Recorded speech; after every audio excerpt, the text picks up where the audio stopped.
Hello, everybody, and welcome to an emergency episode of Offer on the Table. I'm Jon, and I'm here with Adam on the phone. Say what's up, Adam. Hello. So this is breaking news. I'm saddened by the fact that I've just been reported that the NBA has died, and the funeral is to be expected after the Warriors and DeMarcus Cousins go 82-0 and go undefeated in the NBA playoffs. DeMarcus Cousins has reportedly agreed to sign a $5.3 million deal with the Warriors, and as you can tell, I'm ecstatic. And my man Adam here is a Warriors fan, particularly a KD fan, and I wanted to hear his thoughts, and I also wanted to say what's on my mind about this. So, Adam, how do you feel about this? I like it. I think it's a great move from the Warriors. I mean, anytime you can land a six-time All-Star is, great. Especially, Cousins signed the deal for $5.3 million, which is crazy cheap.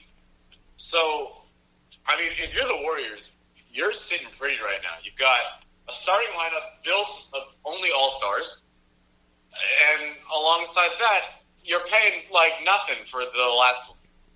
I don't think they go 82-0. I don't think maybe they go undefeated in the playoffs, but I definitely think that this is kind of securing another championship in a sense for the Warriors. I think you saw the Lakers make all their moves yesterday, signing LeBron.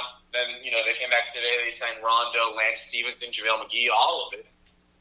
And it's a little refreshing now to see, I think, the Warriors go out and make a move of their own to now reclaim the coveted, spot atop the West. Let me take you back. Let me take everybody back here to a few hours ago when people were debating whether DeMarcus Cousins would sign with LA or any other team, maybe even stay with the Pelicans. Obviously, he can't play until about December or January, but he will be ready by next year's playoffs, and that's a little worrying to me and the rest of the league who is not a Warriors fan, because shut up. Because he's going to be fresh and coming into the playoffs, coming in with an incredible team already. Just listen to the starting lineup. Stephen Curry, Klay Thompson, Kevin Durant, Draymond Green, and DeMarcus Cousins. What? It sounds like it's straight out of 2K. Yeah, it sounds like you did a fantasy draft and no other team was there to pick. Sounds like my team. Sounds like my made-up team. There's no way. It's crazy to think that you can assemble a squad like that in today's NBA. Now, people want to say that, the NBA should veto this, but really they don't have the power. And when people hear that, they're like, well, Chris Paul was denied the trade that he wanted to go to LA when he was on the New Orleans Hornets. But actually, the NBA had part ownership, or full ownership for that matter, of the New Orleans Hornets, so that's why they could veto that trade. But unfortunately, there's nothing the NBA can do about it. DeMarcus Cousins is a free agent, and he is signing with the Golden State Warriors, and that is just devastating, I think. I don't understand how it could be devastating. No other team could win. No other team is going to win. It's unfair. Okay, but let's be clear. That's what we thought about the Lakers, 2 hours ago? Nobody thought that about the Lakers, that they're not going to lose. I don't know. I think it's right for the Warriors, because you can't just sit back in free agency and let the Lakers assemble whoever they want in order to beat you. That's what every team is doing right now. Okay, but also... According to the Rockets GM, a GM who led a team to the Western Conference Finals to take the Warriors in 7 games, he said, if you don't have your sights set on beating the Warriors, what are you doing? And honestly, I feel like that's what everyone's doing in free agency. So, yeah, the Warriors go out and you pick up an all-star. That's fighting back. I don't see anything wrong with that. it's not all the Warriors' fault. It's also DeMarcus Cousins. I before we started this podcast, I quickly told Adam, for those of you listening, that I remember that there's a clip after the Sacramento Kings defeat the Warriors, and DeMarcus Cousins is walking back to the locker room, and he says, "Fuck the Warriors" to a fan. And I just don't know what happened. What is going on? What happened to him? I understand that he wants to win, but I feel like this ruins his reputation even more. I don't see it ruining his reputation. Not that his reputation is spotless by any means, but I don't think that it's ruining his reputation in any sense. I think it's a smart move for him. He wants to win a championship. That's the best way to do it.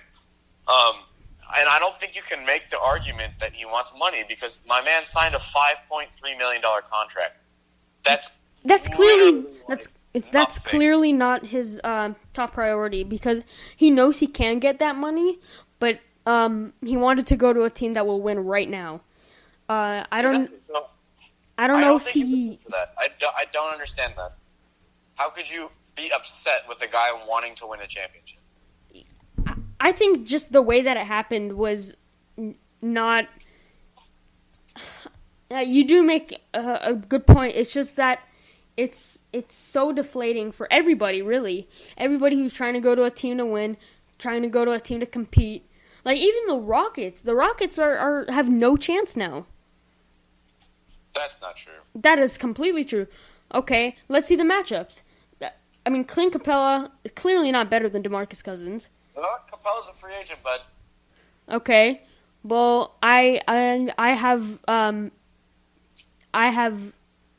How would you say this? I believe that he's going to re-sign.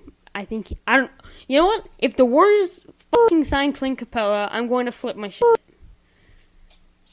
I don't think they'll do that, but okay, I understand.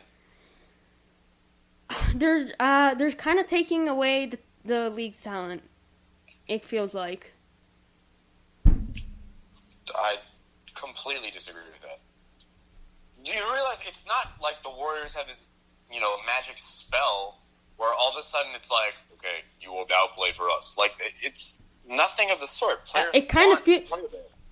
I think that players kind of see it like that. The players who get attracted to play with the Warriors feel like they have to go there in order to win. I don't think that's true. You can go to a different contender and win there. Exactly. So then what's the problem with the Warriors? I don't get that. Because they already have a champion. They're back-to-back champions, and they have they haven't lost track of their goal. They're still, before signing DeMarcus Cousins, even with losing JaVale McGee, they're still the major favorites to win the championship. We saw Vegas's odds. We looked at them yesterday. They were Boston and Los Angeles Lakers tied at second, but the Warriors were still on top. So now you bring, like you said, 6-time All-Star DeMarcus Cousins, who is a great rebounder, can shoot. That it just feels like he's such a complete player, and it feels like the Warriors have all the complete players. Except for LeBron. I still don't see an issue here.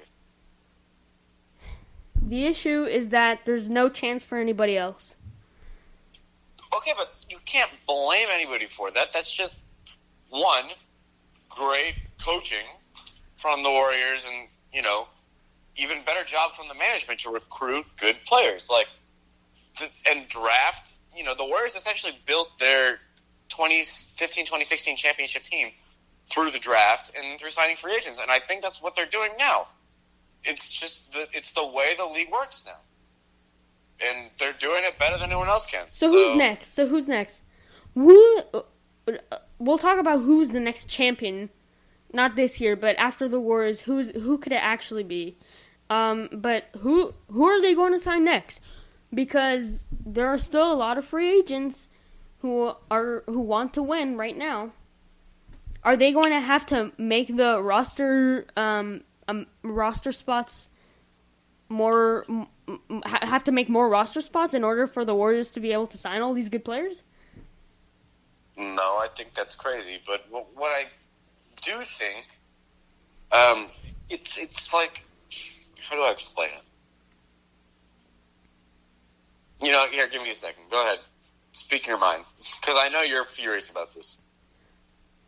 I think that, first of all, who's next? I don't know exactly how they even have. Well, now that they only signed him for $5 million, I'm sure they have a little bit of money left.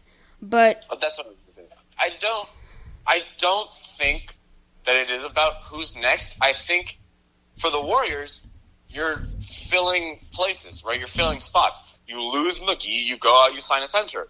Yeah, it's kind of a major upgrade in my book, but it's still replacing a spot of someone who left. So in terms of who's next, I don't know. I don't think they really give any craps about who's next because, they're just filling a roster. So, yeah, it's very nice to fill a roster with a guy who's a six-time All-Star, and for doing it for $5 million is even better. But, it's not about that for them, I don't think. There's a good player available, let's just ditch everything else and go after him.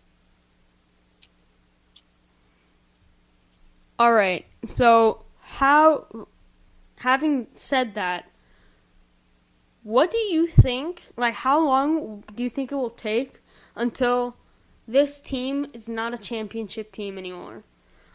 Because every team, after a few years, things happen, players move, players fall off sometimes they're not as good as they used to be.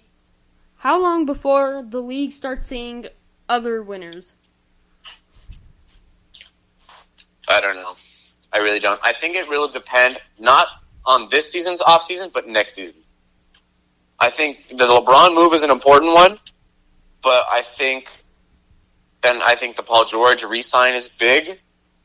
But next year, with Kawhi Leonard and Kevin Durant, obviously probably will be back on the market for after he gets his couple $1 million or whatever from the salary cap. I think that we're going to have to wait because at the current moment, I don't see anyone beating the Warriors. I think the Lakers are on their up and up, but they're going to need some time to develop. So currently, I have no idea. I don't think that it's fair to make any judgments as of right now. Okay, and now he signed for $5 million. I think, if anything, because it's only a 1-year deal, say he doesn't resign. Okay. Other teams, I think, are going to offer him lower contracts. Other teams that are good, not teams that are desperate, but other teams that are good, see that he will sign with a good team for nothing.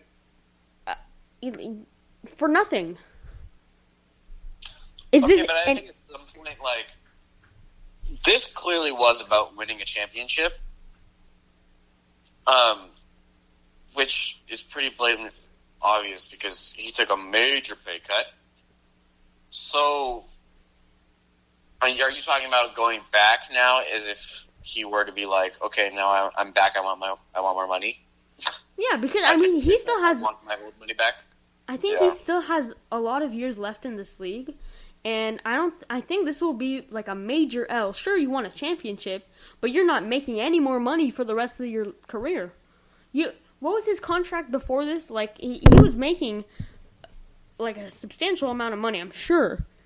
So, do you think that he just secured a